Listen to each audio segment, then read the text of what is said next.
Hi hello friends, ഇന്ന് ഞാൻ വന്നിരിക്കുന്നത് ഓർഡർ കിട്ടിയ ഒരു ജ്വല്ലറി ചെയ്യുവാൻ വേണ്ടിയാണ്. അപ്പോൾ നമുക്ക് സ്റ്റാർട്ട് ചെയ്താലോ. കുന്തൻ സ്റ്റോൺ വെച്ച് ആദ്യം നമുക്ക് 5 ലോക്കറ്റുകൾ ഉണ്ടാക്കാം. അത് കഴിഞ്ഞ് നമുക്ക് അതിൻ്റെ സൈഡ് ഫുൾ ക്ലിയർ ചെയ്തിട്ട് ലോക്കറ്റ് രൂപത്തിലാക്കാം. നെക്സ്റ്റ് പ്രോസസ്സ് നമുക്ക് ചെയിൻ ഉണ്ടാക്കുക എന്നതാണ്. അതിനാദ്യം ഇൻവിസിബിൾ ചെയിൻ എടുത്ത് കറക്റ്റ് അളവിന് കട്ട് ചെയ്യുക.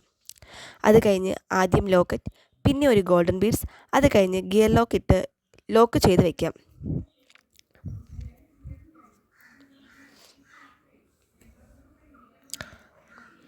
അതുപോലെ ബാക്കിയുള്ള 2 ലോക്കറ്റും കൂടി ഇതുപോലെ ചെയ്യാം. അടുത്ത പ്രോസസ്സ് ചെയിന്, ഹുക്കും പിന്നെ ജംറിങ്സും ഇടുന്ന ടാസ്ക്കാണ്. ആക്ച്വലി എനിക്ക് ചെയിൻ ഉണ്ടാക്കുകയാണെങ്കിൽ ഫിഷ് ഹുക്കും, ഓർഡർ പുറത്തുള്ളതാണെങ്കിൽ ചെയിൻ ഹുക്കുമാണ് ഞാൻ ചെയിനിന് ഉപയോഗിക്കുന്നത്. അങ്ങനെ ചെയിനിൻ്റെ ഫൈനൽ പാർട്ടിലോട്ട് എത്തിയിരിക്കുകയാണ്. ഇനി അടുത്തത് ഇയറിങ്സ് ആണ്. പക്ഷേ ഇയറിങ്സ് ഫൈനൽ ലുക്ക് മാത്രമേ എനിക്ക് വീഡിയോ എടുക്കാൻ സാധിച്ചുള്ളൂ. സോ ഇതാണ് ഇൻവിസിബിൾ ചെയിൻ ആൻഡ് ഇയറിങ്സിൻ്റെ ഫൈനൽ പാർട്ട്. നിങ്ങൾക്ക് ഇഷ്ടമായെങ്കിൽ ലൈക്ക്, ഷെയർ ആൻഡ് സബ്സ്ക്രൈബ്.